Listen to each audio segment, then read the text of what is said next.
Ici, à Kiev, ces derniers jours, Maïdan, la place de l'indépendance, est devenue une zone de guerre à grande échelle.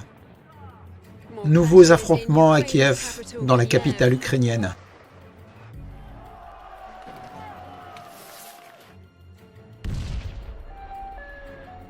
Il ne fait absolument aucun doute que des tireurs d'élite travaillent ici. J'ai compté 10 corps. Même aujourd'hui, nous ne savons pas qui a tiré sur ces gens. C'est ça le problème. Maintenant, au bord de la guerre civile, au moins 70 morts à ce jour, et le nombre de morts augmente. Ces techniques, je le répète, aucun pays n'en est à l'abri. Ce que nous avons vu aujourd'hui était une révolution. Vive l'Ukraine! Vous voulez savoir ce qui se passe en Ukraine? Nous avons dépensé plus de 5 milliards de dollars pour aider l'Ukraine. Dans la grande politique, peu importe ce dont ils parlent d'argent. L'OTAN s'est élargie de 13 pays, jusqu'aux frontières de la Russie. 13 pays. Il faut éviter que cette crise ne se transforme en une guerre chaude entre l'Ukraine et la Russie.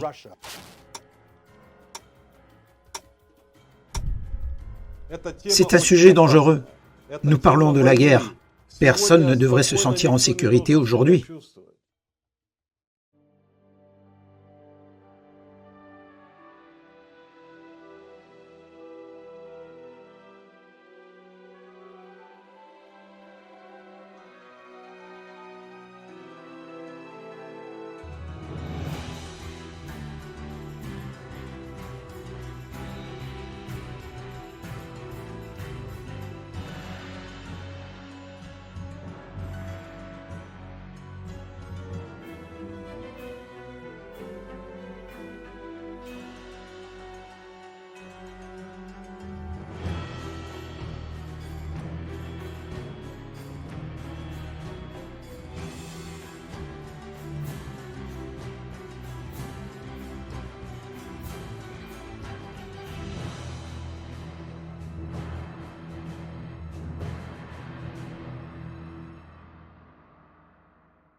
L'Ukraine. C'est un pays ancien et fier, dont l'histoire est riche de beauté, d'héroïsme et de sacrifice. L'Ukraine est une terre frontalière, un endroit où l'Est rencontre l'Ouest. Ça, c'est le drapeau de l'Ukraine. Le bleu représente le ciel, l'or, les champs de blé infinis. L'Ukraine est un prix que beaucoup ont convoité, et beaucoup de sang a été versé pour l'obtenir.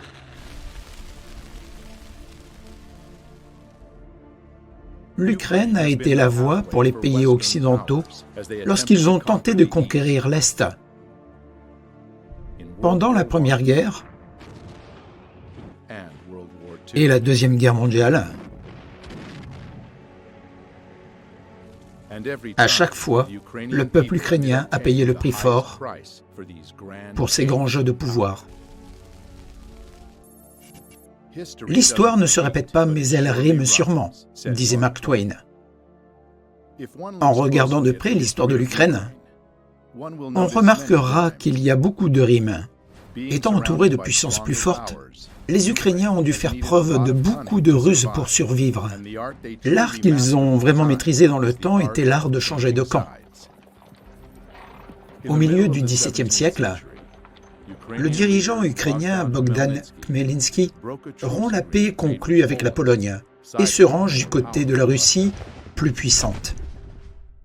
Un peu plus de 50 ans plus tard, alors que la guerre russo-suédoise faisait rage, un autre dirigeant ukrainien, Ivan Mazepa, romput l'union avec la Russie et changea de camp, unissant leurs forces avec les envahisseurs suédois. L'histoire ukrainienne a souvent été écrite par des tiers cherchant à conserver les acquis de la Révolution. La Russie a accepté la paix humiliante du traité de Brest-Litovsk de 1918. qui a transformé l'Ukraine en protectorat allemand. Un autre document historique qui a changé le destin de l'Ukraine est le pacte de Molotov-Ribbentrop de 1939, l'un de ces nombreux accords de ce type signés entre les pays européens et l'Allemagne montante, qui tentait de protéger son pays de la menace nazie. Joseph Staline négocia un traité de non-agression avec Adolf Hitler.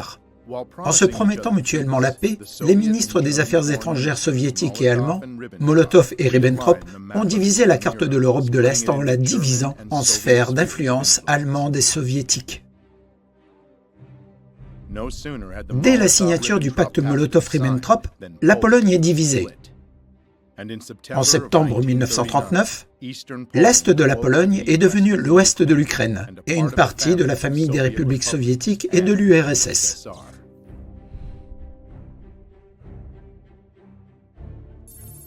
Mais même cette audacieuse division des terres n'a fait que retarder la guerre.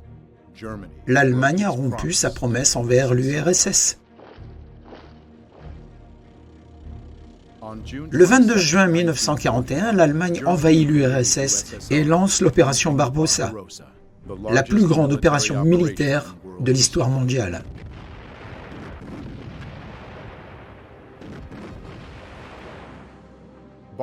Barbarossa visait Saint-Pétersbourg, Moscou, Kiev et l'Ukraine, trois destinations d'importance majeure.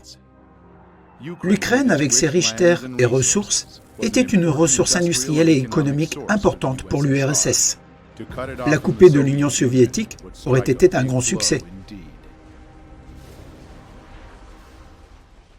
Pour la plupart des habitants de l'Union soviétique, la Seconde Guerre mondiale consistait à combattre les envahisseurs de leur pays.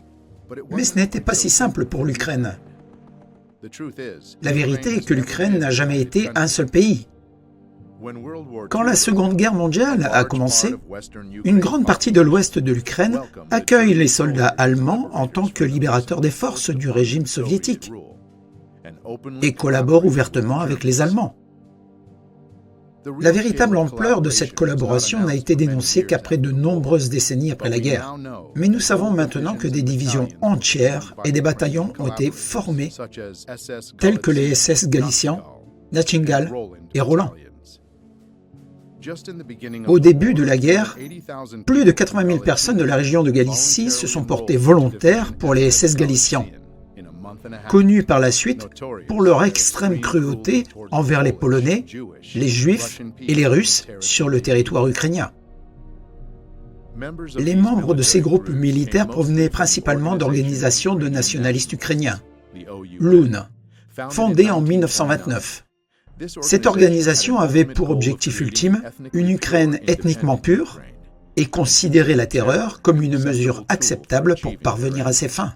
Son drapeau officiel était noir et rouge, terre et sang. Il restera dans l'histoire de l'Ukraine longtemps après que l'OUN aura cessé d'exister. Au début de 1940, l'organisation des nationalistes ukrainiens a son propre chef, Stepan Bandera, fortement antisémite et anticommuniste. Il a proclamé une Ukraine libre en 1941. Ses alliés allemands ont trouvé un tel acte inacceptable et ils l'ont mis en prison pendant presque toute la Deuxième Guerre mondiale. Ne participant pas lui-même en personne, Bandera a toujours réussi à diffuser son idéologie avec succès. De nombreux historiens indépendants affirment que la milice de l'OUN a exterminé entre 150 et 200 000 juifs sur le territoire ukrainien occupé par les Allemands à la fin de 1941.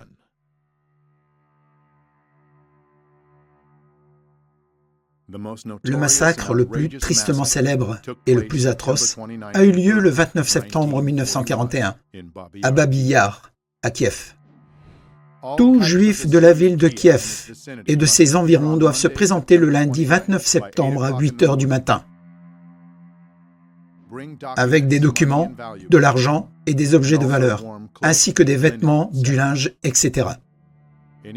Les Juifs qui ne suivront pas ces ordres et qui sont trouvés ailleurs seront fusillés.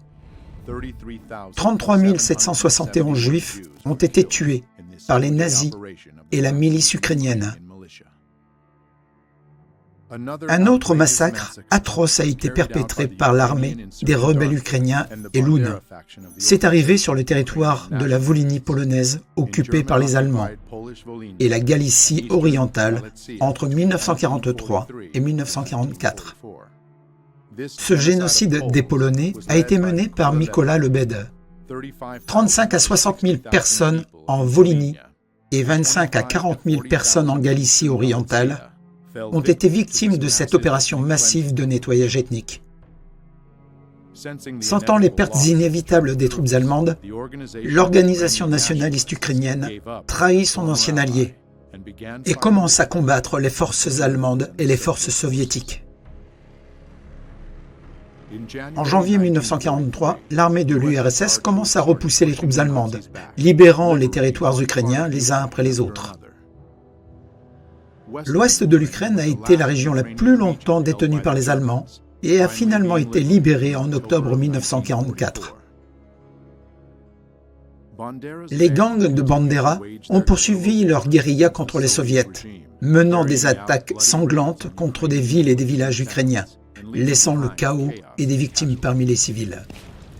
Cette guerre a duré jusqu'au milieu des années 1950, quand les derniers collaborateurs ont été éliminés ou ont fui le pays. Le 7 mai 1945, l'Allemagne capitule sans condition. L'Ukraine reste une partie de l'URSS. La paix après la Seconde Guerre mondiale a été de courte durée. Les USA et l'URSS, nations qui s'étaient alliées avec l'Angleterre contre les nazis, sont tragiquement devenus ennemis au début de la guerre froide. L'ère des tensions politiques et militaires entre les USA et l'URSS a duré près de 45 ans. Maintenant, l'humanité est sous la menace constante d'une guerre nucléaire.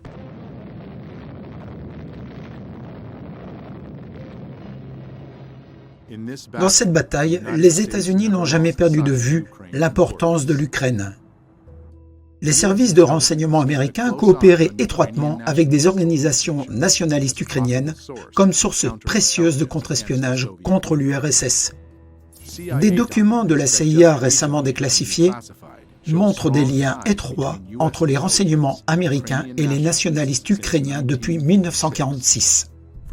D'après les rapports de la CIA, il est évident qu'ils ne se sont pas trompés sur les nationalistes ukrainiens et Stefan Bandera. Selon le rapport de l'OSS de septembre 1945, Bandera avait acquis une réputation féroce pour avoir fait régner la terreur pendant la Seconde Guerre mondiale. Après la Seconde Guerre mondiale, Bandera et d'autres dirigeants nationalistes se sont enfuis en Europe où la CIA les a couverts. La CIA a ensuite informé les services d'immigration et de naturalisation qu'elles avaient caché Stefan Bandera et d'autres Ukrainiens aux soviets. Les opérations impliquant des Ukrainiens ont continué pendant de nombreuses années. Les procès de Nuremberg de 1945 et 1946 ont traduit en justice les dirigeants politiques, économiques et militaires de l'Allemagne fasciste, montrant au monde entier le visage du nazisme et les crimes qu'ils ont commis. Mais les nazis ukrainiens ont été épargnés de ce sort, et certains ont même été amnistiés par la CIA. En 1951, l'agence a excusé les activités illégales de la branche sécurité de l'OUN, au nom de la nécessité de la guerre froide. En 1949, Mykola Lebed, l'homme responsable des massacres de masse en Volhynie, a été transféré aux États-Unis, où il est décédé en 1989, sans jamais faire l'objet d'une enquête pour ses crimes. En protégeant le nationaliste ukrainien Mykola Lebed, la CIA fait arrêter les enquêtes criminelles du service d'immigration et de naturalisation en 1952. Peut-être que Bandera a perdu son utilité pour les États-Unis, ou peut-être que l'agence du KGB a surpassé la CIA. En 1959, Stefan Bandera est tué à Munich, où il se cachait sous le nom de Stefan Poppel. Il est juste de dire que Bandera est devenu, par pure coïncidence, le principal symbole du nationalisme ukrainien parce qu'il n'était ni son seul ni son plus puissant leader. Dmytro Dontsov était le père de l'extrême droite, de la doctrine totalitaire en Ukraine. Andrei Melik était le chef d'une autre fraction de l'OUN. Roman Shukevich était le chef de l'armée des rebelles ukrainiens. Et plein d'autres contribuèrent à ce mouvement. La dangereuse idéologie de Bandera, réprimée par le gouvernement soviétique, mais soutenue par des forces extérieures, n'a jamais été complètement éliminée. Les graines du nationalisme ukrainien ont été transmises de génération en génération. Et malheureusement, il ne s'est pas écoulé beaucoup d'années avant qu'elles ne repoussent à nouveau. En 1954, le territoire de l'Ukraine s'est à nouveau étendu. Lorsque Nikita Khrouchtchev, dirigeant de l'URSS, et ukrainien lui-même, donne généreusement la région de Crimée à l'Ukraine. Les historiens débattront pendant de nombreuses années de la légalité de cette décision, et 60 ans plus tard, une autre série d'événements dramatiques se déroule en Crimée. Les yeux du monde sont tournés vers l'Ukraine. Alors que la crise en Crimée se poursuit, plusieurs dizaines de personnes bien armées capturent le gouvernement en Crimée. L'Ukraine devrait-elle simplement hausser les épaules et dire « Ok, la Crimée est perdue ». Le vieil argument se répéterait-il une fois de plus? La guerre froide a connu des hauts et des bas. Tandis que les deux rivaux étaient obsédés par le développement de leurs capacités militaires, le tournant s'est produit avec la perestroïka, lorsque l'URSS a eu son nouveau leader, Mikhail Gorbatchev, au milieu des années 1980. Perestroïka signifie restructuration vers démocratisation et modernisation. Elle a certainement eu un impact positif sur la conjoncture internationale. Nouvelle étonnante de Berlin, où les autorités allemandes ont annoncé que le mur de Berlin ne signifie plus rien. Mais à l'intérieur de l'URSS, l'affaiblissement du contrôle du Kremlin a eu des conséquences différentes. L'organisation politique nationaliste ukrainienne, appelée Narodny Ruch, ou le Mouvement national, est créée en 1989. Je nous félicite tous pour cet événement remarquable de la création de notre mouvement. Ils ont plaidé pour l'indépendance de l'Ukraine de l'URSS, et cela est devenu le point de départ pour de nombreux nationalistes ukrainiens et dirigeants néo-nazis. En 1991, l'un d'eux, Oleg Tchernybok, fonde Svoboda, ou Parti nationaliste radical liberté, qui suit ouvertement le bon vieux principe de Bandera. Ils ont été préparés et se sont battus contre les Russes, combattus contre les Allemands, combattus contre les Juifs et toutes les autres racailles essayant de nous prendre notre pays, l'Ukraine. Purger l'Ukraine des Juifs et des Russes. L'Ukraine pour les Ukrainiens, et ainsi de suite. Ces déclarations lui ont valu la 5e place sur la liste des 10 meilleurs antisémites au monde, selon le centre Simon Wiesenthal. Classement établi en 2012. Gloire à l'Ukraine! Gloire aux héros! Malheureusement, de telles déclarations ont attiré de nombreux adeptes. Dmytro Yarosh fonde une autre organisation d'extrême droite en 1994 appelée le Trident. En avril 2013, Yarosh est devenu l'assistant d'un député de Oudar, ou parti de grève dirigé par Vitali Klitschko. Plus tard cette année-là, il a fondé un autre groupe néo-nazi ukrainien d'extrême droite, appelé Secteur Droit. Andriy Paroubi allait bientôt diriger toute l'armée des guerriers ultranationalistes. Et les marches au flambeau ont éclairé à nouveau les rues des villes ukrainiennes.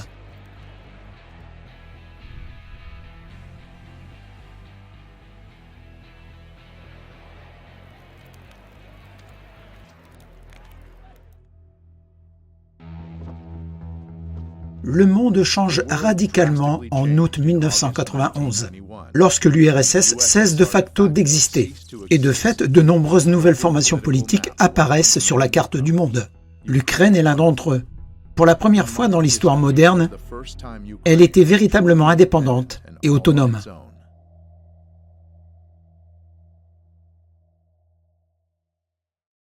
Le drapeau rouge au-dessus du Kremlin est tombé aujourd'hui lorsque le président Gorbatchev a démissionné, mettant fin à 70 ans de régime communiste en URSS. Les années qui ont suivi la chute de l'URSS ont été connues comme les folles années 90 dans tous les territoires post-soviétiques. Il laisse derrière lui 15 États individuels qui n'ont en commun qu'une économie désastreuse et un avenir incertain. Après l'économie planifiée de l'URSS, le marché libre change les règles du jeu. De nouvelles entreprises émergent rapidement et bientôt les premiers oligarques apparaissent. Un ancien pays sans division de classe s'est divisé en parties inégales. Quelques élus sont devenus riches, tandis que les autres ont dû se battre pour survivre. Juste après l'indépendance,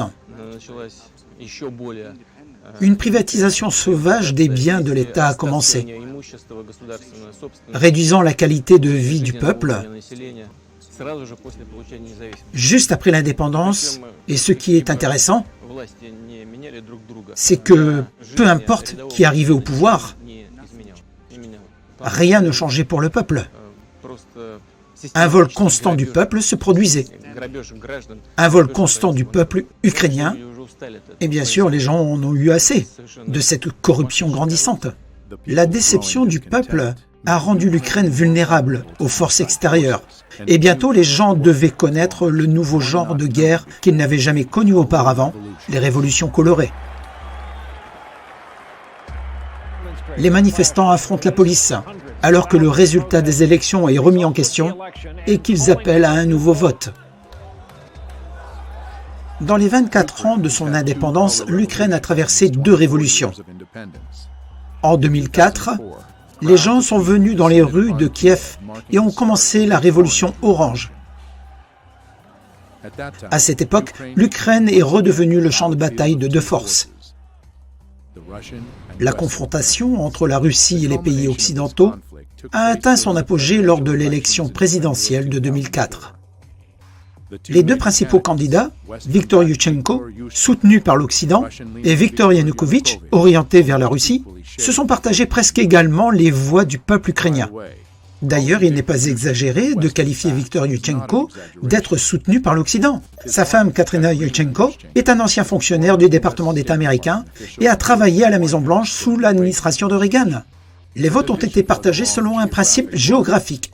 L'Ukraine orientale, traditionnellement pro-russe, a voté Viktor Yanukovych, tandis que l'ouest de l'Ukraine a voté Viktor Yushchenko. Selon les résultats annoncés, Viktor Yushchenko a perdu contre Viktor Yanukovych. Mais des milliers de personnes n'étaient pas d'accord et sont venues sur la place de Kiev le 22 novembre 2004. La situation a été largement couverte par la presse. La commission électorale du gouvernement a ignoré les accusations de fraude et a déclaré Viktor Yanukovych président.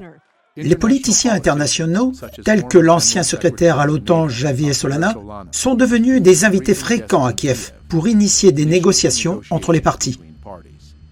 J'espère qu'ensemble, nous pourrons surmonter ces difficultés. Les résultats des négociations n'étaient souvent atteints que sur le papier. Par exemple, Viktor Yanukovych n'a jamais dit à ses partisans de cesser de bloquer les institutions gouvernementales dans le centre de Kiev. Donc ces protestations non violentes ont duré 1 mois, au cours duquel le résultat de l'élection précédente a été annulé et de nouvelles élections ont été annoncées. La nuance importante, c'est que 3 mois auparavant, Viktor Yushchenko avait été victime d'un mystérieux empoisonnement qui n'a toujours pas été élucidé. Mais cela ne l'a pas empêché de remporter les nouvelles élections. Comme nous le verrons bientôt, il y avait bien plus que la volonté du peuple dans cette victoire. Cette révolution pacifique et ses dirigeants ont été chaleureusement accueillis par la communauté internationale. Mais l'euphorie n'a pas duré longtemps. Le gouvernement de Viktor Yushchenko a échoué les réformes et a perdu sa chance d'instaurer la démocratie. Au lieu de se lancer dans des combats internes, Viktor Yushchenko n'a pas été réélu pour un second mandat, mais à la fin de sa présidence, il a eu le temps de faire un dernier cadeau à ses partisans de l'ouest de l'Ukraine. En conclusion, je voudrais dire quelque chose qui est attendu depuis longtemps par les patriotes ukrainiens. J'ai signé un décret pour l'esprit ininterrompu et défendre l'idée de lutter pour l'Ukraine indépendante. Je déclare Stefan Bandera, héros national de l'Ukraine.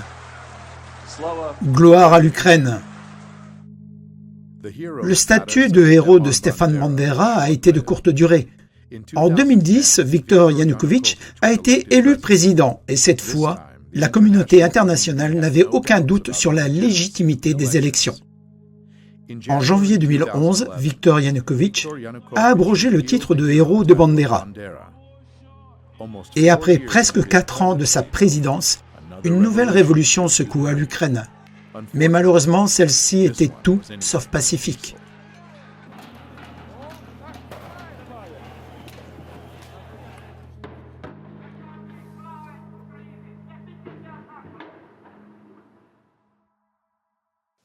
Monsieur Yanukovych, je suis américain, je suis étranger à cette situation et c'est très compliqué. Mais j'aimerais, en tant que réalisateur de films, me plonger dans l'action et revenir à ces moments de novembre 2013. Vous êtes président de l'Ukraine depuis 3 ans. À ce moment-là, le pays est en mauvaise posture économique. Vous avez un accord commercial avec la Russie et vous cherchez maintenant à conclure un meilleur accord avec l'Union européenne et vous négociez. Pouvez-vous me dire ce que vous pensiez à ce moment-là? Ce fut vraiment une période très compliquée pour l'Ukraine. Et il fallait trouver une solution au problème de 2013. Donc nous avions 2 partenaires. Tout d'abord, nous comptions sur le Fonds monétaire international.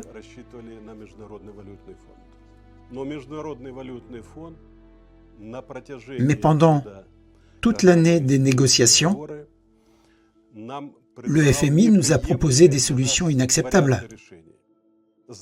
Une augmentation significative des tarifs des services publics, en premier lieu pour l'électricité et le gaz naturel. Cela signifierait beaucoup plus de dépenses pour la population, alors que ses revenus resteraient au même niveau. Nous n'étions pas d'accord avec ça. Nous avons proposé d'autres solutions, mais nous avons reçu un refus officiel du FMI en novembre 2013. L'autre option était la Russie. Nous sommes prêts à travailler avec vous en tant que partenaire, si vous prenez nos intérêts en considération. Parce que l'économie de la Russie et de l'Ukraine ont été établies comme une seule et même entité, des relations économiques absolument uniques sont nées. Le marché russe était complètement ouvert aux produits ukrainiens. Et notre frontière douanière avec l'Ukraine est complètement ouverte. Cela signifiait donc que l'Union européenne pouvait entrer sur notre marché avec ses produits sans aucune négociation. Et donc, lorsque nous avons commencé à calculer les soldes, nous avons vu que l'accord préparé par l'Union européenne pour l'Ukraine exigerait beaucoup d'efforts et de pertes économiques que l'Union européenne ne compenserait pas. Et dans l'intervalle, le marché russe serait considérablement limité, voire fermé. Nous avons dit, bien sûr, si l'Ukraine décidait de le faire, c'est leur décision et nous la respectons. Mais nous ne devons pas être ceux qui paient pour cela. Nos négociations avec l'Union européenne n'ont pas abouti. Et c'est pour cela que nous avons proposé de faire une pause. Des affrontements violents se produisent à Kiev, où environ 100 000 personnes sont descendues dans les rues pour protester contre la décision du gouvernement de retarder la signature de l'accord d'association avec l'Union européenne. Vitali, vous étiez ministre de l'Intérieur de l'Ukraine à cette époque. Donc, en fait, vous étiez le chef de la police ukrainienne. Dites-moi votre vision des choses, des protestations qui ont eu lieu de novembre à février. Nous avions l'information que ces manifestations de masse étaient planifiées de toute façon et qu'elles devaient commencer en 2015. Mais l'opposition a utilisé le fait que le gouvernement ait décidé de suspendre la signature de l'accord d'association avec l'Union européenne. Arseniy Yantchenchuk, le leader du bloc d'opposition La Patrie, Oleg Tanibok, le leader du parti d'opposition d'extrême droite radicale Svoboda, Vitali Klitschko, le chef du parti d'opposition Oudar. Jeudi, les dirigeants de l'Union européenne et de l'Ukraine ont déclaré que les négociations sur l'accord d'association pourraient reprendre après les consultations de 2 jours. Mais l'accord d'association n'est plus sur la table. On attendait plus de vous. Vous voulez m'entendre ? Pendant 3 ans et demi, J'ai traité ce problème en tête-à-tête avec une Russie très forte. Les manifestations pro-Union européenne dans les rues de Kiev entrent dans leur deuxième jour. Les manifestants sont maintenant rejoints par le chef de l'opposition, le champion du monde de boxe ukrainien, Vitali Klitschko. Il a appelé les manifestants à maintenir la pression sur le gouvernement après son refus de signer un accord commercial majeur avec l'Union européenne. Vous rentrez à Kiev le lendemain de l'interview avec Merkel et les protestations sont en cours, n'est-ce pas? Pouvez-vous me parler de cette période? Au début, j'ai compris que c'était des actions pacifiques et que l'on pouvait négocier avec des manifestants pacifiques. Et j'étais prêt à le faire.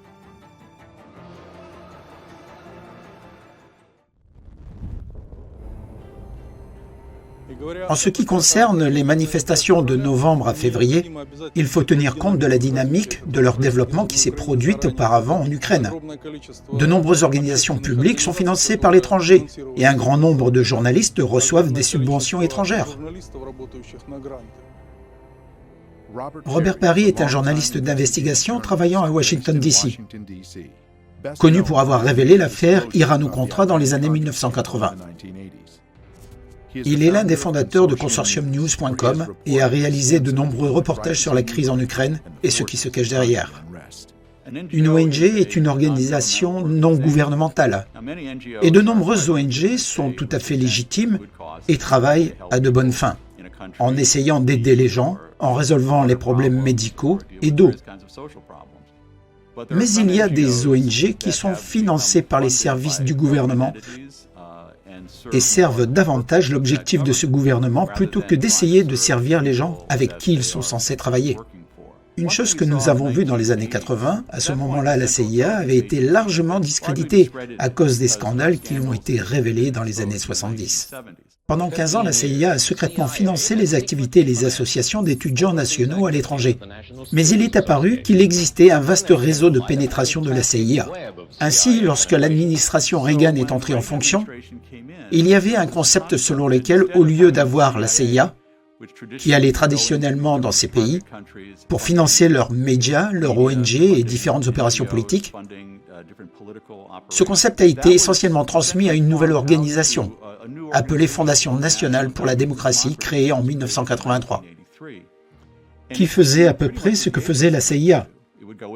Pénétrer dans les pays, soutenir différents groupes politiques, préparant des activités, des journalistes, des groupes d'affaires, et faire valoir les intérêts de la politique étrangère des États-Unis, parfois contre les intérêts du gouvernement du pays d'accueil. Il fournissait également un soutien organisationnel et financier, et aidait à la formation des activistes sur leur travail avec les journalistes, pour être en mesure de présenter leur point de vue de la meilleure façon. Ils travaillaient sur des choses comme comment obtenir la popularité, comment rendre les choses virales, comment l'utiliser pour obtenir un soutien pour vos idées. Et un soutien leur a été accordé. Mustafa Nayan, fondateur de l'un des nouveaux médias ukrainiens. Bonsoir, ou plutôt bonne nuit. Romaski TV savait très bien comment rendre quelque chose viral. C'est son célèbre message sur Facebook le 21 novembre 2013 qui a conduit la première foule à Maïdan. J'ai fait ce post juste pour vérifier s'il y avait des personnes volontaires ou si nous étions juste en train de discuter. Si vous ne lisez pas le journal, vous êtes mal informé. Si vous lisez le journal, vous êtes mal informé. Pour être entendu dans ce monde moderne, de médias et de réseaux sociaux, il faut les embrasser tous. Alors que les événements inquiétants de l'Euromaïdan ont commencé le 21 novembre 2013, 3 nouvelles chaînes de télévision ont vu le jour, et ils ont gagné immédiatement une grande popularité. Spilno TV, le 21 novembre 2013. Romanski TV, le 22 novembre 2013. Espresso TV, le 24 novembre 2013. Diffusant directement les manifestations de l'opposition, ces chaînes de télé sont devenues virales, soutenant ouvertement les manifestations et encourageant de plus en plus de personnes à venir à Maïdan. Les premières actions de masse ont commencé le 21 novembre 2013. Il s'agissait d'abord d'actions pacifiques. Beaucoup de différents types de personnes venaient. Jeunes et vieux, certains d'entre eux amenaient des enfants. Il était clair qu'ils faisaient confiance au gouvernement ainsi qu'à la police, parce qu'ils pensaient que c'était sûr de venir là. Et rien n'indiquait qu'une menace serait utilisée contre les manifestants. Les policiers en service ce jour-là ne portaient aucune arme à feu. Mais parmi ces manifestants, des radicaux avaient été repérés. Ils étaient liés à des partis d'extrême droite et à des organisations néofascistes.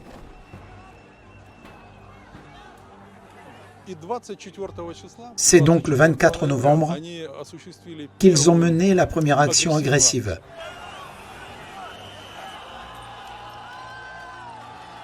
Le 24 novembre, ils ont attaqué le bâtiment du cabinet des ministres de l'Ukraine, ainsi que les policiers qui les protégeaient.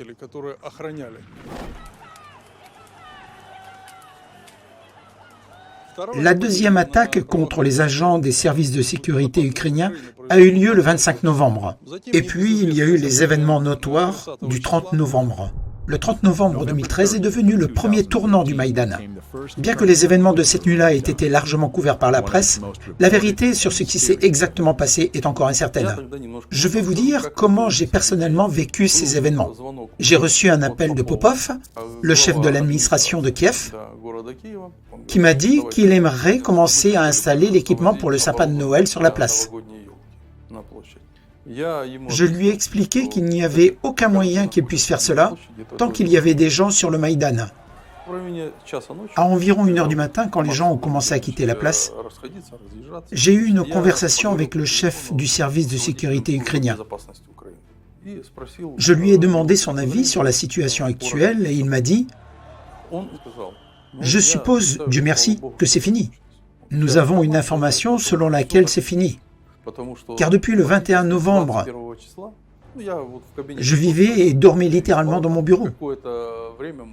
Si j'avais la chance d'avoir quelques heures par jour pour dormir, vers 3 heures du matin, je suis rentré chez moi. J'ai réglé mon alarme pour 6h30 et la première chose que j'ai fait le matin, j'ai allumé ma télévision, qui était réglée sur le canal 5, qui montrait de nombreuses ambulances et de nombreux blessés. Armés de battes en caoutchouc, des policiers s'en prenaient aux manifestants tôt le matin. Les témoins affirment que la police a effectivement utilisé des battes en caoutchouc. Honnêtement, ça m'a donné des sueurs froides. Ma première réaction lorsque des manifestants de Maïdan ont été blessés par la police a été de dire qu'il fallait enquêter pour savoir qui avait ordonné de disperser les manifestants en utilisant la force contre eux. J'étais contre toute violence des droits de l'homme et contre l'usage de la force contre les manifestants. Il était impossible que Popov puisse prendre une telle décision tout seul. Et qui était le plus haut fonctionnaire pour lui? Le plus haut fonctionnaire de Popov était un chef de l'administration du président, Serhiy Lyovoshkin. Par coïncidence, Serhiy Lyovoshkin était un proche associé de nombreux politiciens américains. Le service de sécurité ukrainien avait des preuves que cette nuit-là, Serhiy Lyovoshkin a contacté le leader de l'opposition, Arseniy Yatchenchuk, et a discuté de la dispersion de Maïdan en utilisant le sapin de Noël comme excuse. Les médias ont rapporté que la police a attaqué de sang-froid des étudiants qui dormaient paisiblement dans leur tente. Mais les scènes de l'événement semblent raconter une histoire différente. Et il semble que les manifestants s'attendaient à voir la police. Des dizaines de journalistes et des caméras des nouvelles chaînes de télévision étaient déjà sur place. Mais le plus suspect est un groupe de jeunes hommes bien entraînés qui sont arrivés pratiquement en même temps que la police. Ils se sont répandus dans la foule et ont commencé à provoquer la police avec des insultes, des pierres et des torches. Le secteur droit en Ukraine représente la population ukrainienne d'extrême droite. Il y avait souvent leurs milices qui venaient au Maïdan. Certaines escouades ont été envoyées à Kiev pour servir de muscles aux manifestations. Ainsi, les manifestations sont passées de protestations politiques relativement pacifiques à des manifestations de plus en plus violentes. La première étape de toute enquête est de trouver le mobile. On sait maintenant que Sergueï Liogochkine a la plus grande faveur parmi ses amis américains. Indigné par ce qui a été rapporté aux informations, le peuple ukrainien est sorti dès le lendemain pour exprimer leur colère contre les actions de la police. Quand la violence a commencé à prendre de l'ampleur, de facto, les violences ont commencé en décembre 2013. Les événements qui se sont déroulés à cette époque à Kiev étaient très radicaux. Les organisations néo-nazies y ont participé. Des jeunes hommes étaient armés de différentes armes improvisées, telles que des barres de fer, des battes de baseball. Ils ont même utilisé des machines qui servent à la construction des routes. Avec des bulldozers, ils ont attaqué les forces de l'ordre, qui défendaient les institutions gouvernementales et le bâtiment de l'administration du président. Comment un président aurait-il pu sortir, parler à une foule aussi incontrôlable? À qui s'adresser? Les techniques utilisées à l'époque ont été planifiées longtemps à l'avance.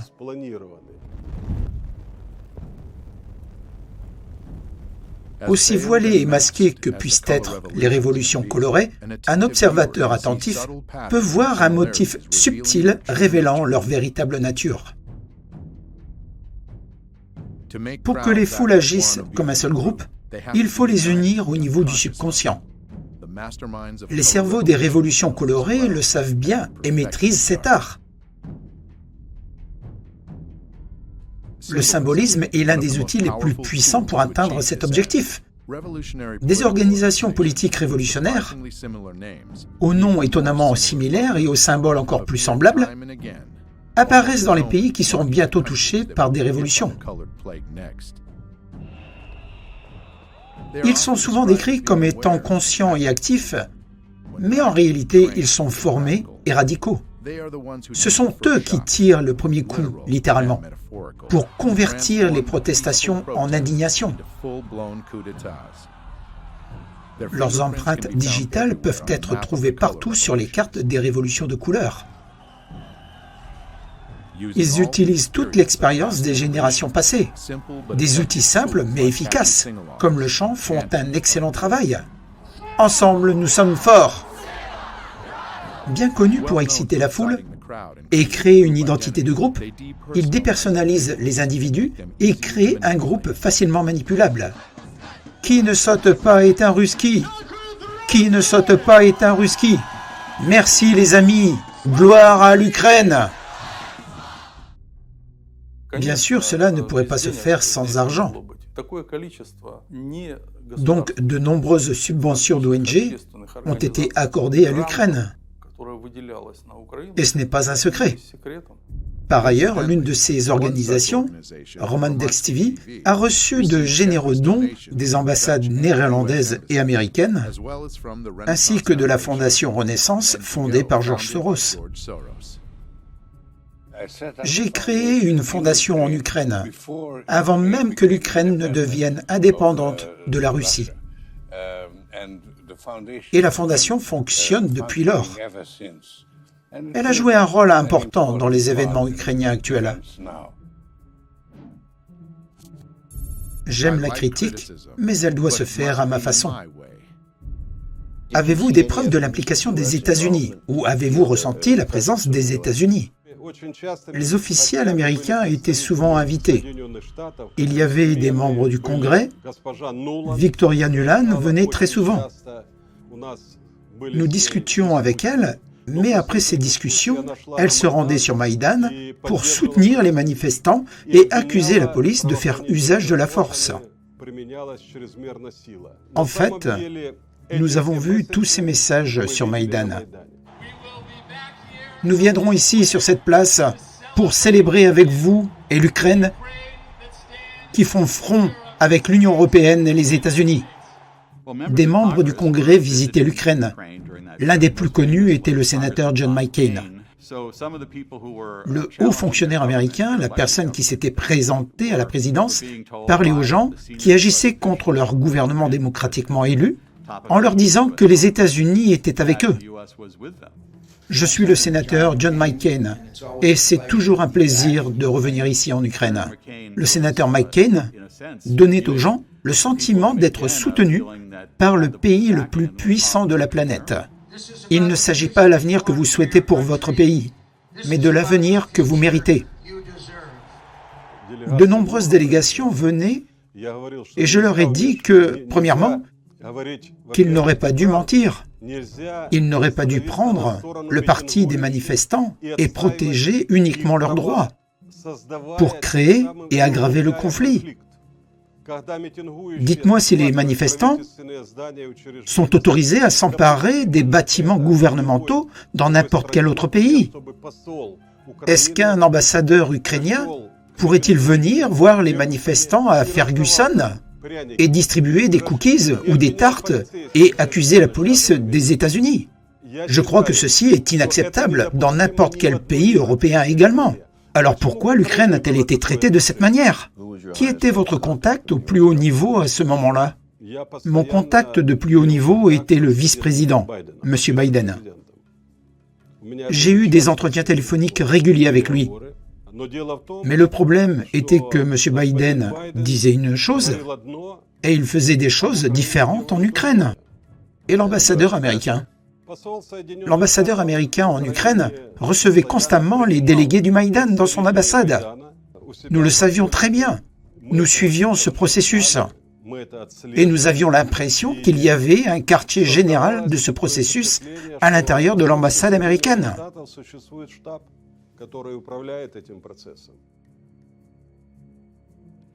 Début février 2014, lorsque la crise de Maïdan devenait de plus en plus violente, un appel téléphonique a été intercepté entre la secrétaire d'État adjointe pour l'Europe, Victoria Nuland, et l'ambassadeur américain en Ukraine, Geoffrey Piat. Il convient de s'interroger sur la crédibilité des Ukrainiens après la publication en ligne d'une conversation privée du principal ambassadeur américain. Je pense que Yats est le gars qui a l'expérience économique, l'expérience du gouvernement. Ce dont il a besoin, c'est de Klitsch et de Tchanibok à l'extérieur. Je pense juste que Klitsch va entrer. Il va jouer pour Yantsenyuk. Ça ne marchera tout simplement pas. Oui, non, je pense que c'est bon. D'accord. Bien, voulez-vous que nous organisions un appel avec lui comme prochaine étape? Sullivan est revenu vers moi en me disant que vous aviez besoin de Biden. Et j'ai dit probablement demain, pour obtenir les détails pour que Biden soit prêt. Vous avez donc eu un appel téléphonique remarquable au cours duquel 2 hauts fonctionnaires du gouvernement américain ont ouvertement parlé de coup d'État et la façon dont ils prévoient de restructurer le gouvernement ukrainien. J'emmerde l'Union européenne. Non, exactement. Je ne dis pas que tout le gouvernement américain est comme ça. Il y a une division. Mais pour les néoconservateurs, il est très important de changer la dynamique en Europe de l'Est. Ils sont très intelligents. Les néoconservateurs sont très compétents en matière de propagande. Ils connaissent bien tous les points d'appui du peuple américain. Ils ont eu cette expérience quand ils ont fait la même chose en Amérique centrale dans les années 80. Les forces terrestres sandinistes sont maintenant armées d'artillerie russe. Ils appliquent la même stratégie depuis qu'ils sont très dévoués à la réalisation de leur objectif. Ils veulent toujours se débarrasser de certains gouvernements. Ils veulent un changement de régime en Syrie, en Iran, et sont très habiles dans ce domaine. Ils ont beaucoup d'alliés dans les médias et le gouvernement.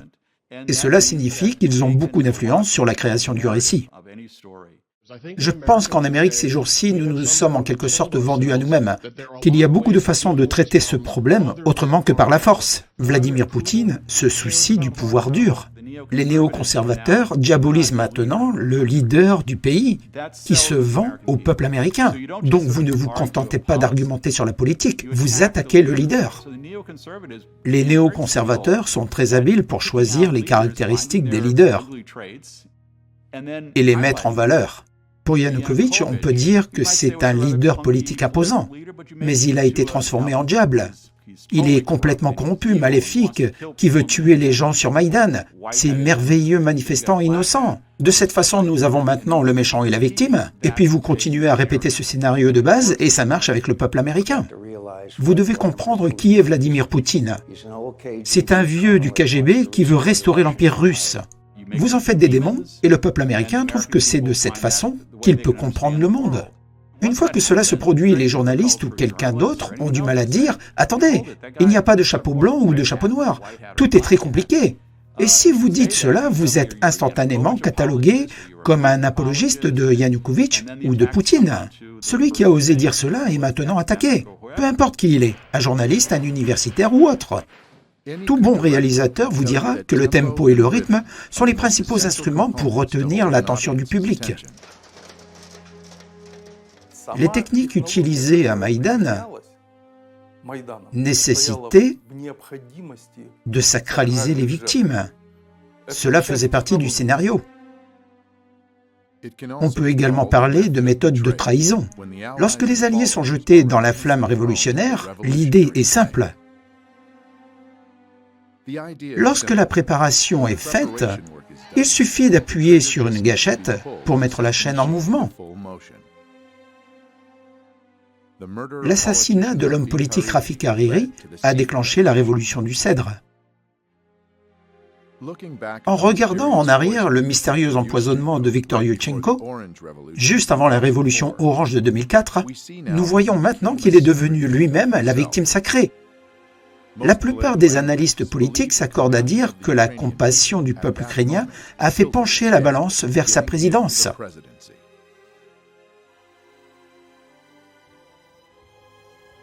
Le nombre de victimes parmi les manifestants pendant l'Euromaïdan s'est élevé à plus de 100.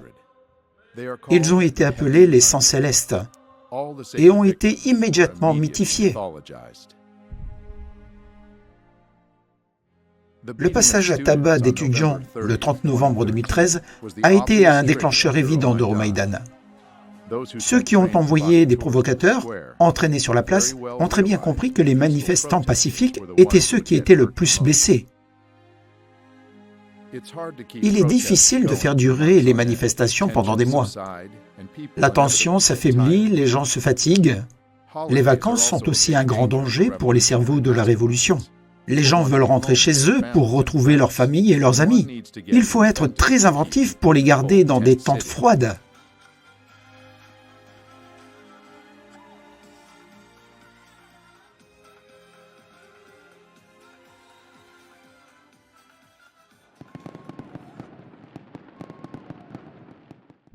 Le 25 décembre 2013, la journaliste Tetiana Chornovol a été choisie pour être un outil pour à nouveau enflammer Maïdan. La journaliste d'investigation Tetiana Chornovol, connue pour ses enquêtes sur la corruption au sein du gouvernement ukrainien, a été retrouvée battue près de Kiev à Noël. Ces actes héroïques ressemblent davantage à de petits délits, intrusion dans la résidence présidentielle, siège de l'administration de la ville de Kiev, effraction de la voiture du service de sécurité ukrainien. Il semble que Tetiana souhaitait faire la une des journaux plutôt que de les rapporter et gagner une popularité qui pourrait se transformer en vote pour son parti politique, la Patrie. Le passage à tabac de Tetiana Chornovol par des assaillants inconnus sur une route est devenu un véritable cadeau de Noël pour les médias. Malgré le fait qu'en seulement 3 jours, tous les suspects ont été arrêtés et ont avoué qu'il s'agissait d'un accident de la route, les médias mondiaux ont continué à insister sur le caractère politique de ce crime. Instantanément, Tetiana est devenue une martyre héroïque, fédérant les gens autour de son image. Le passage à tabac d'une journaliste au milieu de l'agitation politique a provoqué des protestations. L'Euromaïdan était une fois de plus au centre de l'attention. Et Tetiana, en moins de 2 mois, était déjà en assez bonne santé, assez pour attaquer le bureau du Parti des régions, le parti politique de Viktor Yanukovych. C'est l'endroit d'où viennent les gens qui m'ont battu. C'est le nid de ce gouvernement mafieux, criminel. Les escadrons de la mort sont aussi contrôlés ici. Un des membres du personnel, Vladimir Zaharov, 65 ans, informaticien, a été abattu pendant l'attaque. Où est Tetiana maintenant ? Eh bien, elle a finalement obtenu son poste de pouvoir dans le nouveau gouvernement. Un mois plus tard, le temps est venu pour un autre acte. Le manifestant arménien-ukrainien Sergueï Nigoya était l'un des premiers à arriver sur Maïdan. Il n'était ni radical ni violent, mais plutôt plein d'espoir pour un avenir meilleur. Regarder Sergueï lire le poème « Patriote », c'est comme regarder un casting pour le rôle de la victime sacrée. Continuez à vous battre, vous êtes sûr de gagner. Dieu est avec vous dans votre combat pour la gloire, et la liberté marche avec vous juste à vos côtés. Malheureusement, Sergueï a tenu son rôle. Trahi par ses frères d'armes. La vidéo est devenue virale après que Sergueï ait été tué tôt le matin du 22 janvier 2014. Les circonstances de sa mort restent inconnues à ce jour, même si tous les événements ont été filmés en permanence. Il n'y avait pas d'enregistrement ou de témoins pour aider l'enquête, et son corps a été retiré immédiatement de la scène du crime. Sergueï est devenu le premier martyr d'Euromaïdan. Des officiers de police ont été désignés comme ses assassins. Presque 2 ans plus tard, l'enquête officielle n'a toujours pas abouti. Maintenant, il est largement admis qu'il a été tué par des provocateurs pour aggraver le conflit.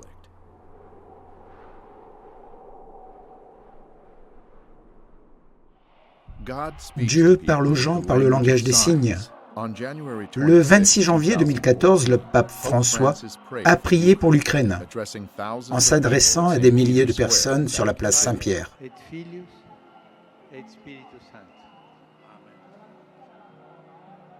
Après la prière, 2 colombes blanches ont été libérées par la fenêtre et ont immédiatement été attaquées par un corbeau et une mouette. Ceux qui comprennent le symbolisme décryptent facilement cet événement comme si 2 grandes puissances, représentées par un corbeau et une mouette, allaient bientôt déchirer 2 nations slaves, les colombes blanches. Ce présage a donné de l'espoir au peuple ukrainien en affirmant que, par la volonté de Dieu, 2 colombes seraient sauvées, mais il a également prédit de graves difficultés et de nombreuses victimes. Les événements qui ont fait de l'histoire des révolutions de couleur la plus massive en termes de sacrifices humains sont pourtant arrivés juste à temps, 1 mois plus tard. Au cours de ces dernières semaines, cette capitale européenne a été prise dans une violente révolte. Aujourd'hui est le jour le plus sanglant pour l'instant. Les manifestants avancent vers le district gouvernemental de la ville. Ils sont armés de cocktails Molotov. Nous avons vu également des armes de poing et des fusils de chasse. Il y a des victimes des 2 côtés. Elle vient de dire qu'il y a 6 morts là-haut. Pas seulement des blessés, des morts, abattus par des tireurs d'élite. Ils ont commencé à abattre des policiers le 20 février. J'ai reçu cette information qu'il y avait des tirs de snipers et qu'il y avait des victimes des 2 côtés. Le conservatoire est l'endroit d'où provenaient les premiers tirs. Cet endroit était sous le contrôle des forces de Maïdan. Et là encore, nous voyons notre vieil ami de Narundiruk, Andrei Paroubi, qui était au sommet de sa gloire, en tant que commandant autoproclamé de Maïdan, ce qui signifiait en fait chef de l'opposition radicale. Nous les avions prévenus que Maïdan pourrait prendre d'autres mesures si nos demandes n'étaient pas satisfaites dans les plus brefs délais. Il s'agissait de semer le chaos, et il est certain que celui-ci ne profiterait pas à Yanukovych.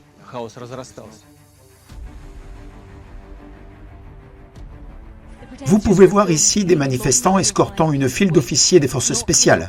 On ne sait toujours pas où ils les emmènent. 67 officiers sont officiellement déclarés disparus. 14 officiers morts, 43 blessés, c'est ça? 20 personnes sont mortes et plus de 150 blessés par balle.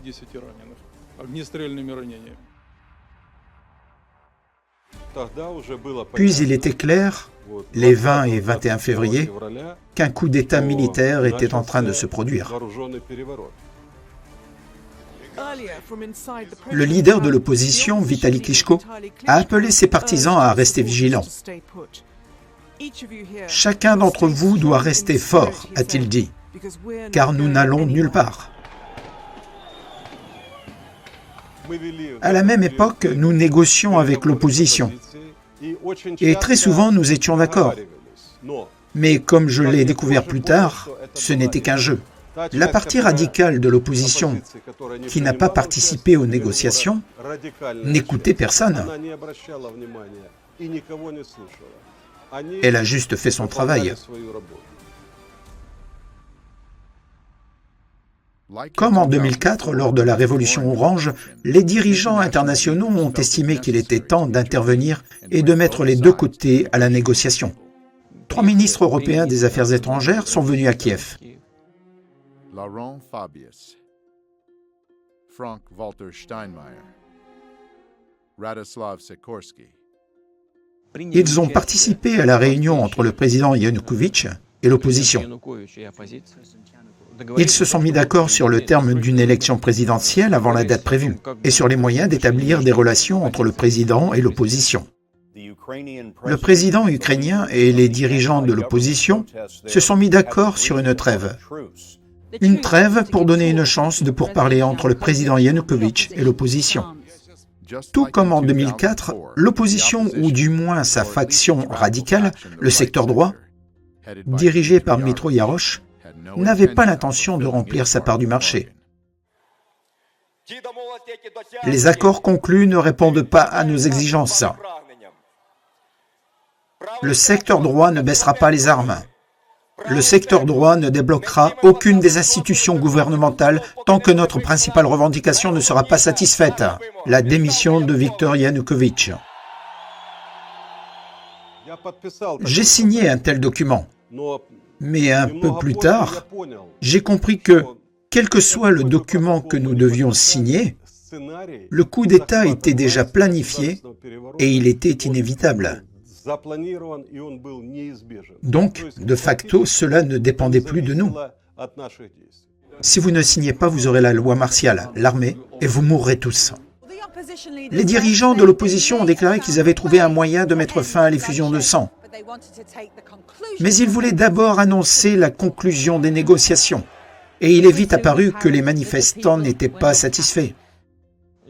Donc, le jour suivant, Viktor Yanukovych est parti visiter la deuxième plus grande ville d'Ukraine, Kharkov.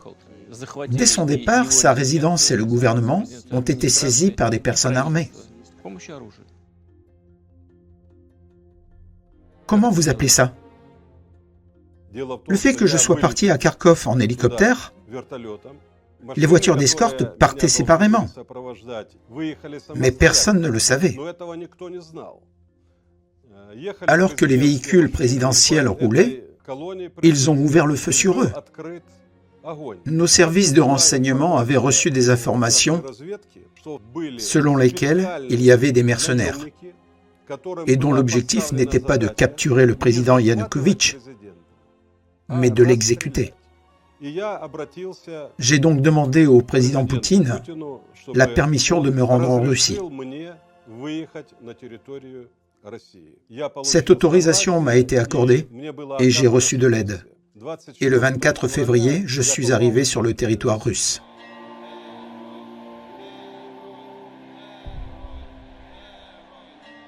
Au même moment, Kiev faisait ses adieux aux victimes du massacre.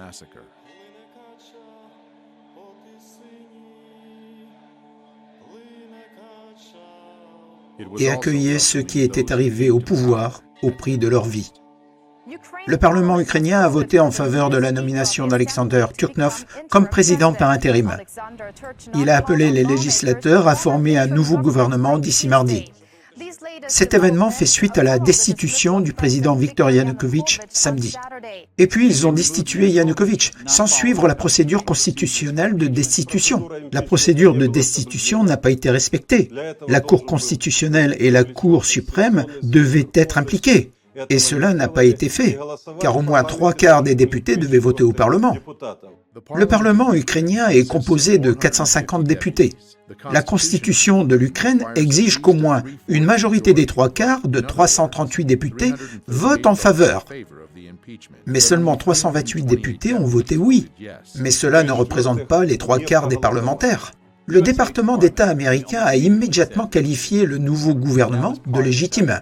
Et cela faisait partie du scénario du coup d'État. De cette manière, ils ont éliminé la possibilité de relancer l'accord du 22 février qui pourrait ramener Viktor Yanukovych au pouvoir. Alors vous aviez l'Est de l'Ukraine qui résistait, la Crimée voulait se séparer et la situation est devenue incontrôlable le dimanche. Le peuple devait décider s'il voulait quitter l'Ukraine ou rejoindre la Russie. La campagne avec le slogan « Ensemble avec la Russie » est menée par Moscou.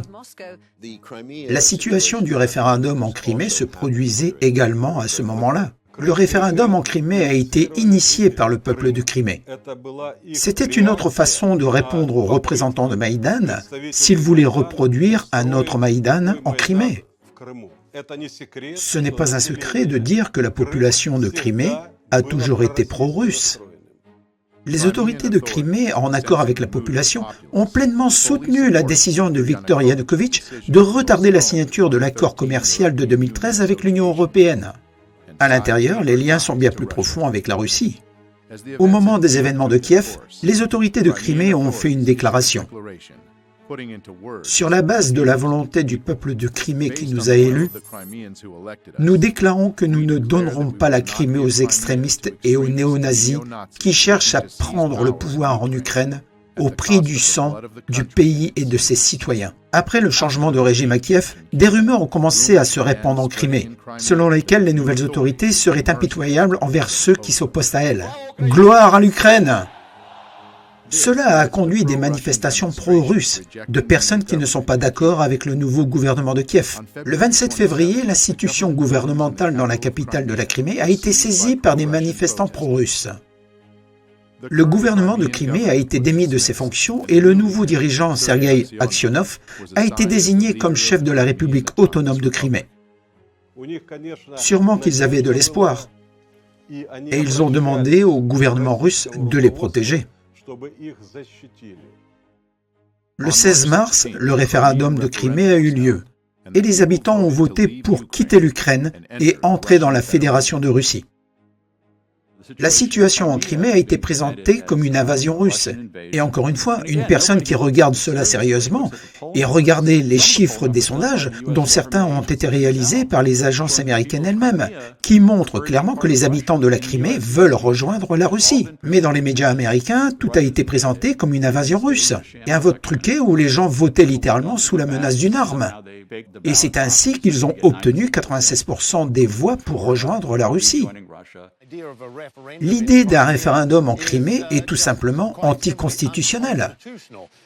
On se demande si ce vote a été vraiment libre et équitable, surtout si l'on tient compte de la présence militaire de la Russie en Crimée. C'est ainsi qu'ils l'ont présenté au peuple américain, mais la réalité est très différente. L'atmosphère ici est électrique. Des milliers de personnes se sont rassemblées dans la capitale de la Crimée, après le référendum de dimanche dernier, où la majorité a voté pour la réunification avec la Russie.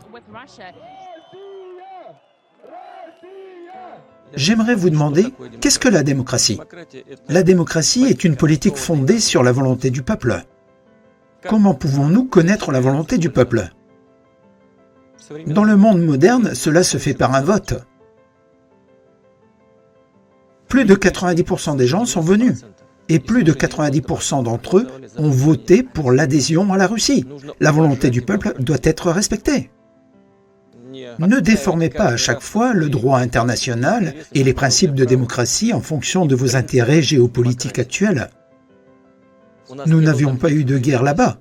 Personne n'a tiré un seul coup de feu. Et personne n'a été tué. Ce qui est décrit par l'Occident comme une invasion russe en Crimée est en fait une présence de soldats russes en Crimée. Pouvez-vous clarifier cela? Il y a toujours eu des soldats russes en Crimée, car la base navale de la mer Noire était en Crimée. Depuis 1804, la base navale de Sébastopol est la principale base navale de l'Empire russe sur la mer Noire. Pendant la Deuxième Guerre mondiale, la défense héroïque de Sébastopol a duré presque un an et a pris des centaines de milliers de vies.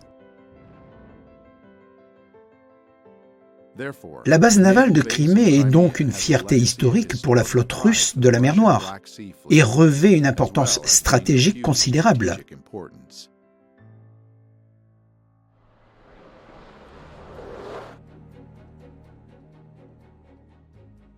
Ceux d'entre nous qui vivaient à l'époque se souviennent des missiles soviétiques installés à Cuba, à quel point les Américains étaient effrayés et à quel point nous étions en colère et comment nous avons failli nous engager dans une confrontation nucléaire, car ces armes puissantes étaient proches des États-Unis.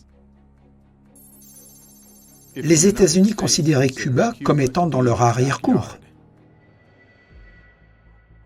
alors que la Crimée est simplement aux portes de la Russie. Quelles seraient les conséquences si les États-Unis ou l'OTAN capturaient cette base navale? Il pourrait y avoir de graves conséquences, parce que la base en elle-même ne signifie rien.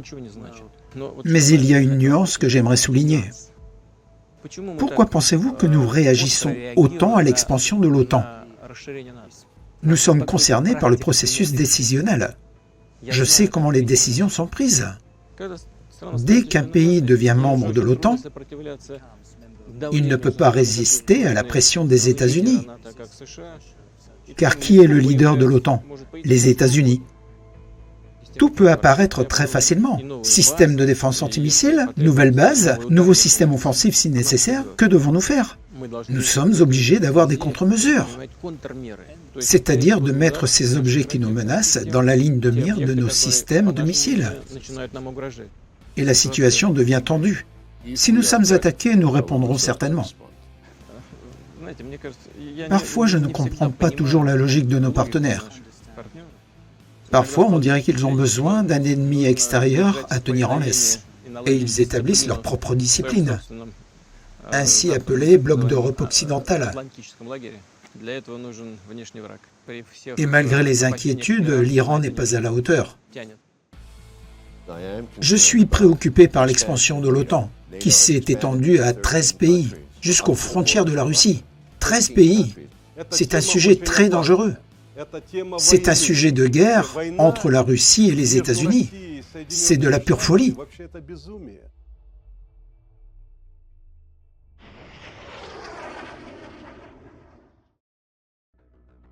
Au début du printemps 2014, l'Est de l'Ukraine s'était également soulevé contre le nouveau gouvernement ukrainien. La population de cette région proche de la Russie, tant sur le plan culturel que géographique, craignait que le gouvernement ultra-droite nouvellement formé ne provoque la montée du nationalisme et elle avait de bonnes raisons de s'inquiéter. Le statut de la langue russe en Ukraine était l'une des questions clés depuis des années. Déclarer la langue russe comme deuxième langue officielle était l'un des points clés de la campagne présidentielle de Viktor Yanukovych. En 2012, le gouvernement de Yanukovych a adopté une loi faisant du russe la deuxième langue officielle dans les régions, où plus de 10% de la population le considérait comme sa langue maternelle, principalement dans l'Est et le Sud de l'Ukraine. Les nationalistes ukrainiens ont organisé des manifestations massives pour s'opposer à cette loi, et un observateur attentif peut y voir quelques visages familiers. Ce gang, cette junte et ces bâtards peuvent être vaincus. Le 23 février 2014, le lendemain du changement de régime, le nouveau gouvernement a voté l'annulation du statut officiel de la langue russe.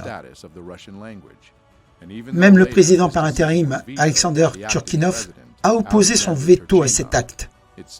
C'était un message puissant. Cette situation a alarmé les régions russophones, qui sont descendues dans les rues pour protester. En réponse, les partisans de Maïdan ont organisé leur propre manifestation. Lorsque les deux partis se sont rencontrés, la tension a augmenté et cela a conduit à une tragédie. Une personne est décédée et une cinquantaine ont été blessés dans les affrontements lors de la marche pro-russe visant à protester contre le nouveau gouvernement de Kiev. Le 6 avril, le scénario de la Crimée s'est répété dans l'est de l'Ukraine. Les manifestants ont saisi les institutions gouvernementales et le jour suivant, ils ont pris le pouvoir. Le 7 avril, ils proclamaient la République populaire de Donetsk. Kiev a répondu en annonçant une opération antiterroriste dans l'est de l'Ukraine. À ce moment-là, les médias internationaux criaient à l'invasion russe en Ukraine. La Russie pourrait être sur le point d'envahir l'Ukraine. Mais en dépit de ces mots forts dans les médias, les autorités ukrainiennes n'ont jamais déclaré la guerre. Pourquoi? Parce que le FMI ne peut pas donner d'argent à un pays en guerre. Alexander Poroshenko. Vous savez, dans la grande politique, peu importe de quoi il parle d'argent. Too much money. Trop d'argent a déjà été investi en Ukraine pour s'arrêter à mi-chemin. Nous avons investi plus de 5 milliards de dollars pour aider l'Ukraine à assurer sa sécurité, sa prospérité et sa démocratie. Quelle démocratie cet argent a-t-il établi? Comment s'est déroulé le processus d'établissement? Est-ce le même régime qui est en train de s'établir par la force dans le Donbass? Obviously, the Évidemment, le financement a été maintenu et le conflit a perduré. Il est devenu de plus en plus meurtrier. Nous l'avons abattu, tout à fait. Alors que les partis des deux côtés utilisaient des armes de plus en plus meurtrières. Turchinov porte une énorme part de responsabilité pour avoir déclenché une guerre contre son propre peuple. Il a envoyé des troupes dans le Donbass. Ils ont fait quelque chose que je n'ai jamais fait. Ils ont répandu le sang.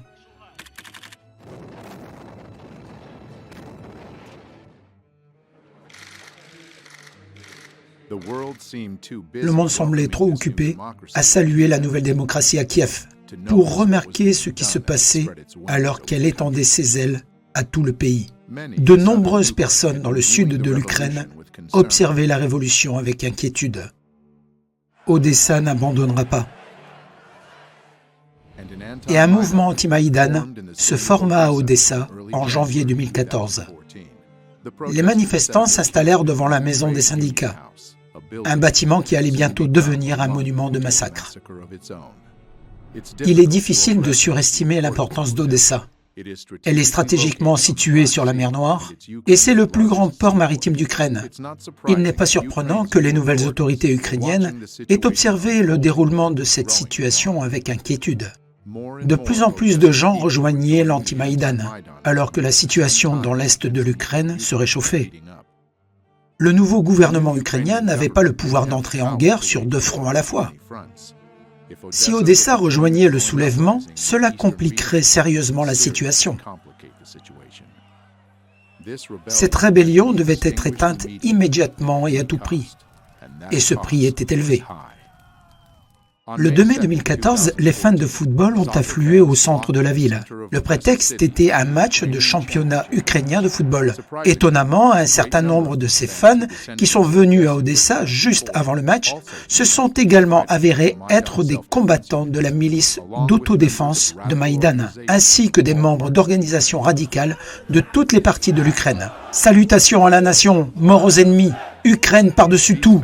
Ces fans portaient des masques. Ils étaient armés et criaient des slogans nationalistes. Ils ont semé le trouble dans la ville et se sont dirigés vers les tentes des anti-Maïdan et les ont attaqués. Les manifestants anti-Maïdan ont cherché refuge dans la maison du syndicat, mais c'était un piège. Les partisans de Maïdan ont commencé à lancer des cocktails Molotov sur le bâtiment jusqu'à ce qu'ils prennent feu. Les personnes brûlées à l'intérieur tentaient de s'échapper ou de sauter par les fenêtres. Bien que la caserne de pompiers se trouve à moins d'1 kilomètre, il aura fallu près d'une demi-heure pour arriver sur place, alors que les dégâts étaient déjà importants.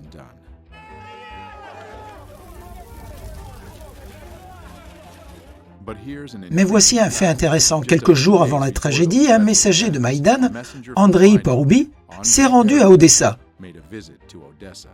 Coïncidence intéressante, certaines des personnes qu'il a rencontrées étaient considérées comme des participants actifs le jour fatidique.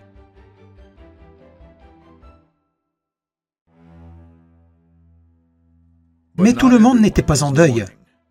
Sur le plateau du célèbre talk-show politique Schuster Live, la nouvelle concernant les personnes brûlées vives à Odessa était accueillie par une longue salve d'applaudissements. Parmi les morts dans l'incendie à Odessa, il y avait 15 citoyens russes, 10 étaient de la République de Transnistrie et aucun d'Odessa. Sur sa page Facebook, le secteur droit a annoncé les événements du 2 mai comme un moment de fierté dans l'histoire nationale. Une enquête officielle est en cours depuis près de 2 ans et n'a toujours pas abouti. Mais il semble que les experts disposaient de toutes les informations nécessaires dès le début. Bien sûr, la provocation a été lancée par les agents de Poutine qui ont attaqué la manifestation ukrainienne.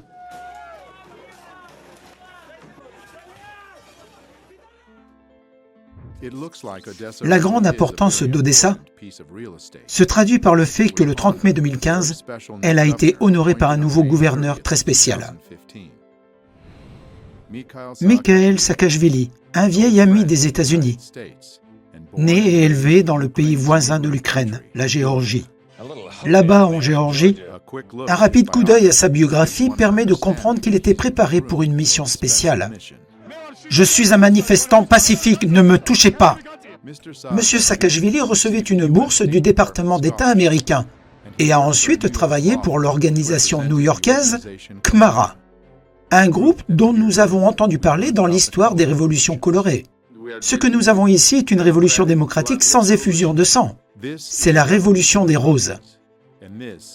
Et c'est Mikhail Saakashvili, avec l'organisation CMARA, qui renverse le président légitimement élu, Eduard Shevardnadze. Changer le gouvernement par des méthodes pacifiques, c'est la méthode européenne, et j'en suis fier. Peu après l'éclosion de la Révolution des Roses, la Géorgie a annoncé son intention d'adhérer à l'OTAN et de construire une base militaire de l'OTAN sur les terres fertiles de la Géorgie, juste à la frontière de la Russie. Nous ne céderons jamais notre liberté et notre indépendance, et nous ne céderons jamais un morceau de notre territoire. La mission de M. Saakashvili a été accomplie, au moins aux yeux de ses amis de l'OTAN. La population géorgienne n'était pas aussi satisfaite en 2017. Elle est descendue dans la rue, et M. Saakashvili a répondu par la force.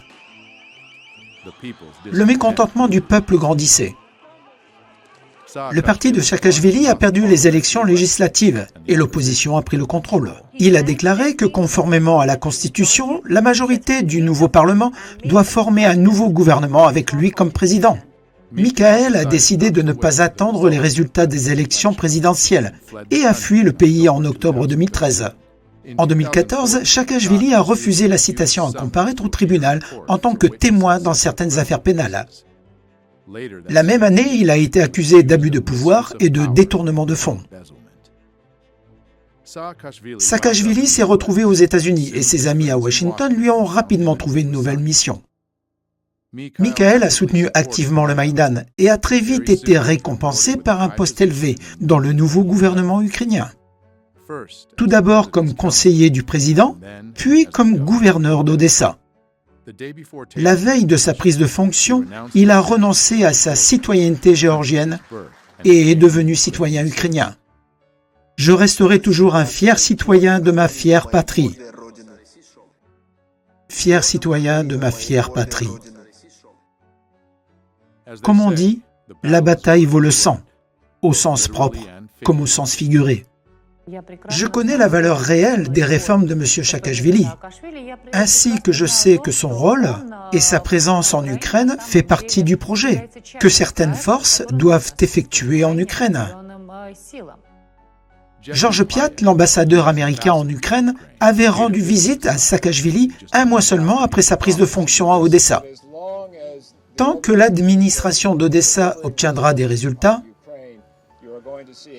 vous verrez un flux constant de visiteurs de Washington venir ici.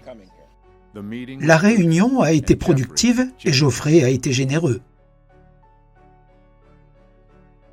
Peu importe à quel point Saakashvili a fait son travail, il semble qu'il n'ait pas à s'inquiéter de ses finances. Sur sa page Facebook, il a posté un document officiel montrant que le nouveau gouverneur d'Odessa reçoit un salaire de près de 200 000 $ par an.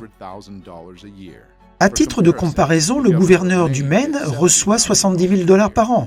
Donc si Odessa devenait un État américain, il serait en haut de la liste. M. Saakashvili devait bien se sentir dans sa nouvelle maison, puisqu'il est un ancien de la révolution orange de Viktor Yushchenko, qui est le parrain de son fils. L'ex-président de la Géorgie, Mikhail Saakashvili, a été nommé gouverneur d'Odessa. C'est littéralement un crachat, une insulte au peuple d'Odessa, à tout le peuple ukrainien. Il n'a même pas reçu un visa de travail américain dans les universités où ils ont essayé de le faire travailler. Ils ne lui ont même pas donné un poste permanent. Mais il peut être le gouverneur de Odessa, n'est-ce pas? N'y a-t-il pas un Ukrainien professionnel capable de faire ce travail?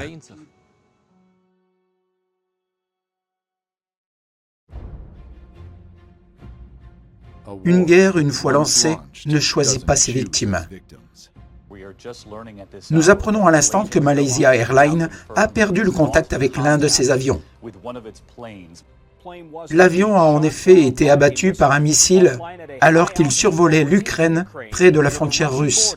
Les 298 personnes qui étaient à bord sont mortes. Aucun survivant n'a été retrouvé. C'était un meurtre, un crime. Il y a eu des choses bizarres dans l'enquête.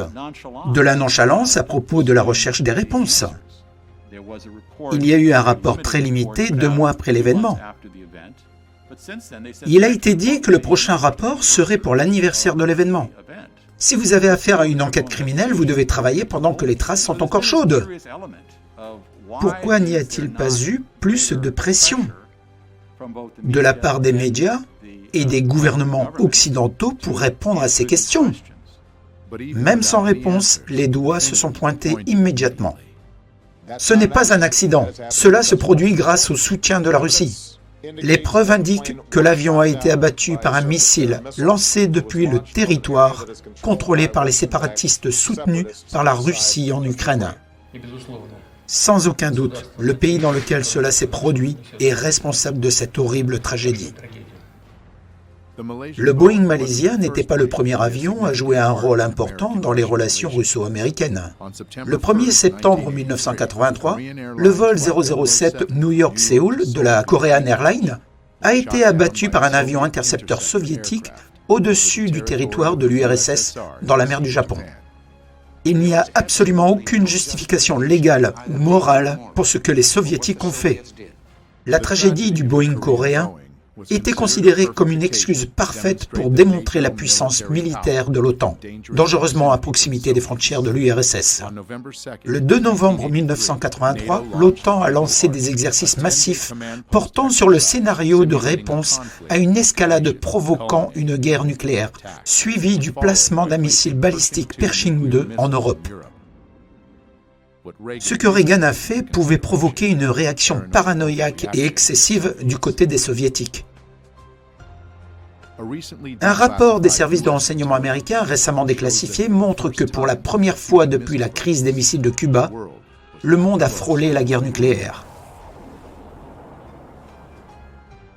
Comme en 1983, le crash de l'avion malaisien a été utilisé pour désigner un ennemi. Une nouvelle vague de sanctions s'est abattue sur la Russie immédiatement après cette tragédie. Les États-Unis déclarent de nouvelles sanctions contre l'économie russe. Presque 1 an et 3 mois plus tard, le Conseil de sécurité néerlandais publie le rapport. Mesdames et messieurs, le crash du MH17 a été causé par l'explosion d'un missile 9H314M lancé par un système de missiles de défense aérienne qui a explosé à l'extérieur du cockpit de l'avion. Le rapport n'accuse aucun groupe ou personne en particulier. Il estime qu'une zone très large de 300 km² est la zone où le missile a été tiré. Au même moment, la société russe de fabrication des systèmes de missiles, Almazantai, mène sa propre enquête indépendante. Les résultats de notre expertise réfutent complètement les conclusions de la commission néerlandaise concernant le type de missile et le lieu de lancement. Au cours de l'expérience, ils ont fait exploser le cockpit d'un avion de ligne avec un missile et sont arrivés à la conclusion que l'avion malaisien avait été abattu par un vieux missile 9M38MA, qui n'est plus utilisé par la Russie mais l'est toujours par l'Ukraine. La société affirme que le missile a été lancé depuis le territoire contrôlé par l'armée ukrainienne. On aurait pu s'attendre à ce que ces résultats controversés suscitent un regain d'intérêt pour cet incident. Mais la tragédie du Boeing malaisien MH17 avait déjà rempli son rôle géopolitique et a donc été vite oubliée, l'objectif ayant été atteint. Après la 3e vague de sanctions contre la Russie, la tension entre les 2 pays est montée en flèche. La question maintenant est de savoir si nous assistons vraiment à la 2e guerre froide, et si oui, quelles sont les chances d'y survivre pour le moment?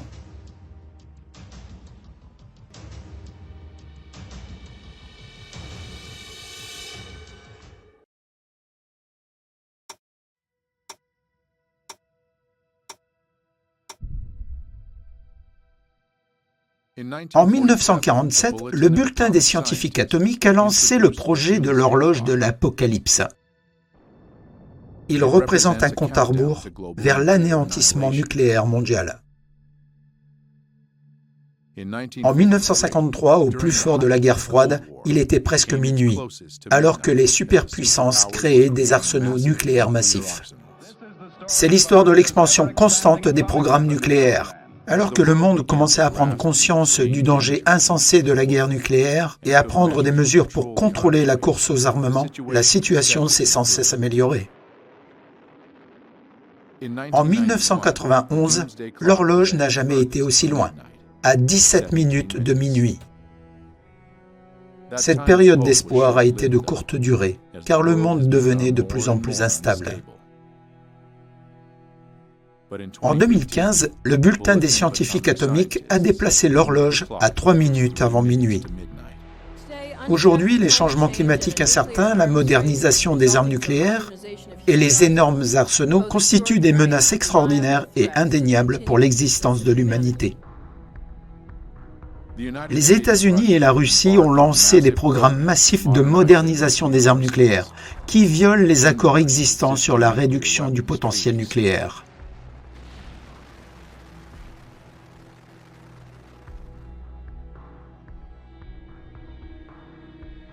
Il ne reste plus que 3 minutes avant minuit, car les dirigeants internationaux ne remplissent pas leur devoir le plus important, à savoir garantir et préserver la santé et la vitalité de la civilisation humaine.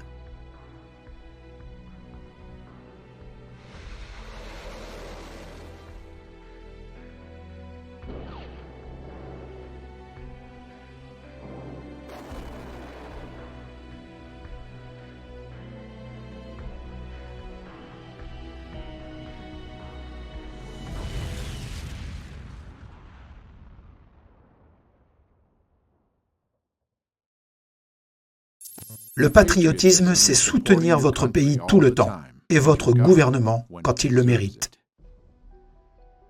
Le rôle d'un journaliste américain, à mon avis, est d'informer le peuple américain du mieux qu'il le peut, avec ce qu'il a pu découvrir, et de ne pas avoir peur des attaques qui en découlent.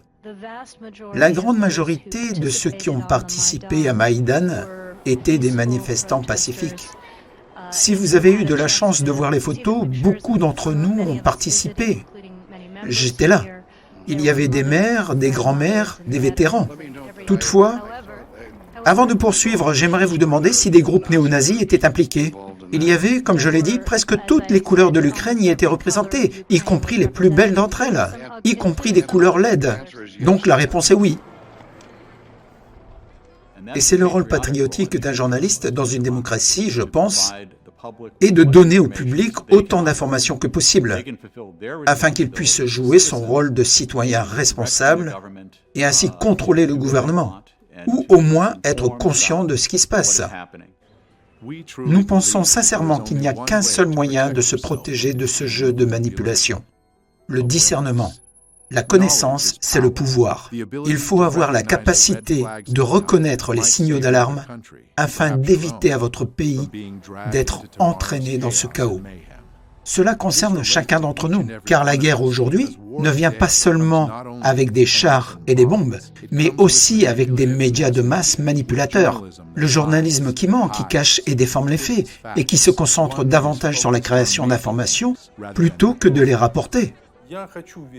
Je veux croire finalement qu'il y aura la paix en Ukraine, qu'il y aura la loi et l'ordre en Ukraine, qu'il y aura une vraie démocratie en Ukraine.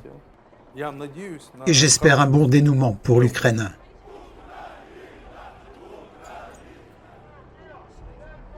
Je prie pour que le peuple ukrainien se réunisse, pour que toute la haine qui existe maintenant disparaisse. Et je prie pour que la paix revienne en Ukraine.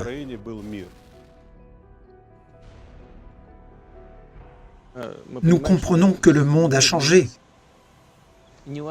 Vous ne pouvez pas rester figé dans un état de guerre froide. Vous devez vous tourner vers l'avenir.